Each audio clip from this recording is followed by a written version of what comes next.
Hi viewers, good morning to all. Today இன்னைக்கு morning time என்னென்னு பார்த்தீங்கன்னா 5:35 ஆகுது. ஓகே, இன்றைக்கி தண்ணி வர நாள்னால தண்ணி பிடிச்சிட்டே உங்கள்கிட்ட மார்னிங் வியூஸ்லாம் எப்படி இருக்குது அப்படின்னு எங்கள் மாடியில் போய் நான் உங்களுக்கு காமிக்கிறேன் பாருங்கள். இப்போ டைம் பார்த்திங்கன்னா 5:45. 5:45க்கு பார்த்திங்கன்னா எங்கள் ஏரியாலாம் ஃபுல்லாக இதான் கொஞ்சம் கொஞ்சமாக காலை பொழுது இனிதே உதயமாயிட்டுருக்கு. எல்லா ஏரியாலையும் பார்த்திங்கன்னா இன்னும் லைட்ஸ்லாம் ஆஃப் பண்ணல, லைட்ஸ்லாம் எரிஞ்சிட்ருக்கு.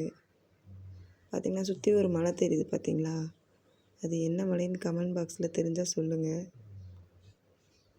எங்கள் ஏரியாவுக்கு பின்னாடி இருக்குது.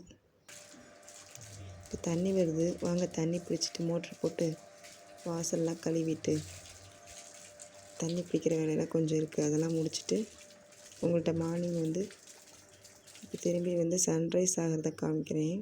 இப்போ மேலே மாடிக்கு போனோம்னா பாருங்கள், நல்லா விடிஞ்சிருச்சு. குருவியெல்லாம் கீச் கீச்சுன்னு கத்திகிட்ருக்கு. சன்ரைஸஸும் ஆயிடுச்சு. இப்போ நான் என்ன ஹெல்த்தி ட்ரிங்க் குடிக்கிறேன்னு பார்ப்போம். பார்த்திங்கன்னா இந்த மாவு எல்லா எல்லா மில்லட்ஸ், கிட்டத்தட்ட நவதானியங்கள்னு சொல்லுவாங்க, அதையும் தாண்டி நிறைய பயிறு வகைகள்லாம் சேர்த்து இந்த மாவு அரைச்சி வச்சுருக்கேன். இந்த மாவு என்னென்ன கண்டென்ட்ஸு, என்ன அளவு அப்படிங்கிறத டிஸ்கிரிப்ஷனில் நான் கொடுக்குறேன். வேணுங்கிறவங்க போய் செக் பண்ணி பார்த்து இதே மாதிரி உங்கள் வீட்டில் ஸ்டோர் பண்ணி வச்சுக்கோங்க. இப்போ இதை எப்படி செய்யுதுன்னு பார்க்கலாம்.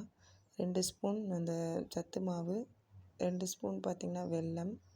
இப்போ தேவையான அளவு ஒரு ஃபேன் எடுத்துகிட்டு இந்த 2 ஸ்பூனு சத்து மாவை அதில் ஆட் பண்ணி கொஞ்சமாக உப்பு சேர்த்துக்கோங்க. அப்போ தான் இனிப்பு தூக்கலாக இருக்கும்.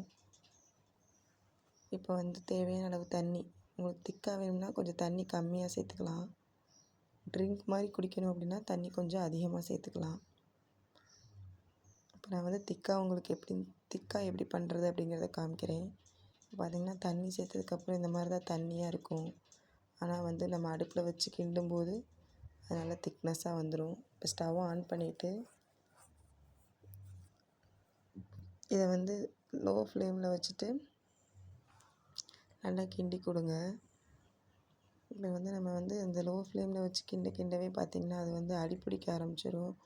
கட்டி கட்டியாக உருள ஆரம்பிச்சிடும். அதனால் நம்ம லோ ஃப்ளேமில் வச்சுட்டு இப்போ பார்த்திங்கன்னா எல்லாம் பேஸ்ட்டு மாதிரி ஆயிடுச்சு இல்லைங்களா. இப்போ இது நல்லா கொதிக்கணும். கொதி வந்ததுக்கு அப்புறம் தான் நம்ம வெல்லம் சேர்க்கணும். இப்போ பாருங்கள், நல்லா கொதிச்சிருச்சு. கொதிச்சதுக்கப்புறம் நம்ம தேவையான அளவு எடுத்து வச்சுருக்க வெல்லத்தை அதில் சேர்த்து இதை நல்லா மிக்ஸ் பண்ணி விடணும். வெல்லம் பிடிச்சது தான், ஆனால் ஒரு சில இடங்களில் கட்டி கட்டியாக இருக்குது வெல்லம். அதை இந்த சூட்லேயே இலகிரும். நீங்கள் நல்லா லோ ஃப்ளேமில் வச்சுட்டு திரும்பி கொதிச்சதுக்கப்புறம் லோ ஃப்ளேமில் வச்சு வெல்லத்தை நல்லா நொறுக்கி விட்டுருங்க. இந்த மாதிரி நல்லா நொறுக்கி கிண்டி கொடுங்க. இப்போ பார்த்திங்கன்னா கூழ் ரெடி ஆயிடுச்சு. எவ்வளோ திக்காக இருக்குதுன்னு பாருங்கள். இப்போ ஒரு பவுலுக்கு நம்ம மாற்றிக்கலாம். இப்போ இந்த சத்தான கூழ் சின்ன குழந்தைங்கள்லேருந்து பெரியவங்க வரைக்கும் எல்லாருமே குடிக்கலாம்.